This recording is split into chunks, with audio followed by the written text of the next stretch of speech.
Hello everyone, and today I'm going to tell you how we built a table in quarantine. So this is a piece of oak from a tree that fell down in my backyard a couple of years ago. And so once you have your wood, you can't forget that you also need to have some partners in crime. In my case, I had my friend Kristine and my dad Dave. And once you have your friends, you then need to go to Home Depot and buy a bunch of stuff. Now you have to prepare all of your surfaces. So you can see here that after you plane the wood, it leaves a bunch of marks.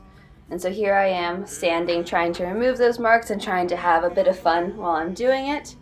And this took quite a while. This video doesn't really encompass that, but eventually we got it done. And then the next step is to remove all these pieces of softwood from the side because these will not work well with the epoxy. And then finally clean up all of your live edges with a wire brush to get any gunk and dirt out of there. And after you clean them up, you can coat them with epoxy to basically make it so the bubbles don't stick to it. And finally, put a layer of shellac over the whole thing so the epoxy doesn't seep into the wood and change its color. So now the lid looks awesome, and you see all this beautiful grain. You notice we put some black epoxy into these knots and make it pop a little bit more. And this is my personal favorite knot on the whole piece of wood, and I also really like this one. Once your wood is all prepared, it's time to make a mold so you can pour your river epoxy into the river. So here we are coating a piece of melamine with Tyvek tape to basically make it so when we pour the river, we're able to have the epoxy not stick to it so we can pop the whole table off of it afterwards.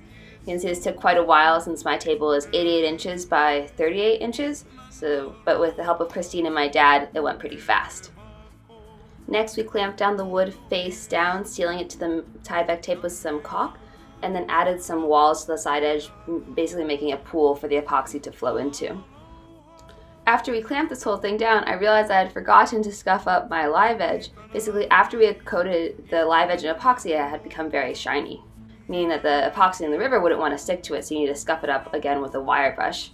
And so I had to then, after I did this, go clean up all of the dust that I made. But you can see it didn't take that long. I'm still in my pajamas, clearly a very relaxed morning. And then once I did this, I put a dam of caulk around the whole edge, just so that when we pour the river, if any overflows, it won't flow everywhere all over the table. You see here, it looks really nice. So if we hadn't been in quarantine, normally you would just go to Amazon and buy yourself some epoxy.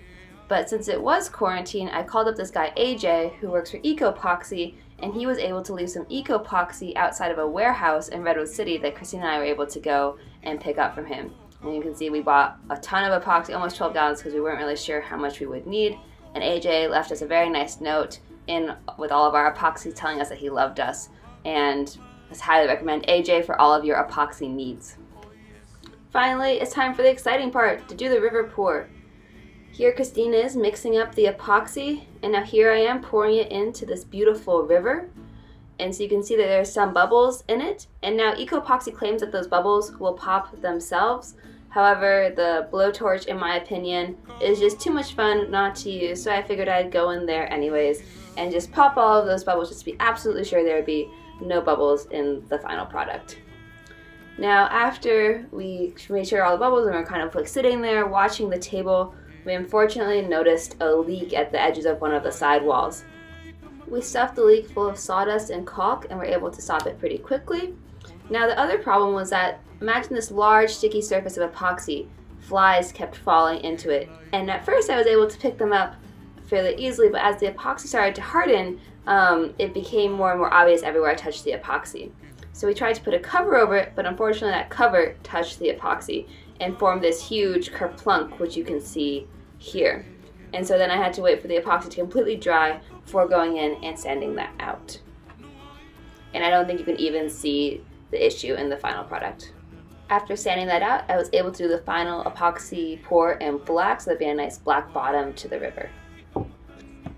Then I had to wait another 3 days for that epoxy to dry before being able to take the river table out of the mold. Now this was a little bit harder than I expected, but with enough effort and trying to push whatever we could under there to get it to pop off, we eventually were able to do it. Time for the fun part, sanding. So you can see here there's actually quite a step between the river and the actual wood. So I actually went at it with a planer first to bring the river down to the height of the wood. And you can see here I was able to get it nice and flush. And then I went at it with a sander, starting at 40 grit and then working my way all the way up to 1,000. I honestly can't remember all of the different steps that I took, but it was quite a few.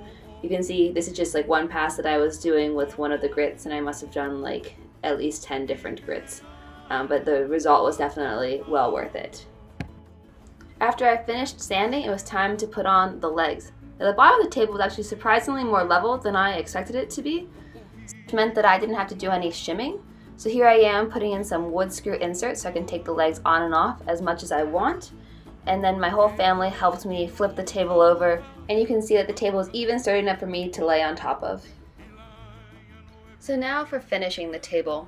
The first thing I did was put another coat of epoxy over the whole thing just to make sure everything was all sealed up. And then I actually had to head down to LA, and so my dad, who's a saint, took this whole huge table all the way up to over 1,000 grit and then polished the whole thing, making it nice and clear and giving it this gorgeous satin finish. And I'm super happy with how it came out. And then he was so amazing, he drove the whole table all the way down to LA where my apartment is. Unfortunately, my dad left after I had finished putting on the legs, so then I asked my boyfriend to tilt the table up right for me. After watching him for a while, I decided to help him out, and now here is finally the finished product in my apartment. I think it turned out beautifully. There's really nothing that I would change. I'm just so happy with the finished product. And I would like to thank all my family and friends who helped me through this process and watched me. It was so much fun.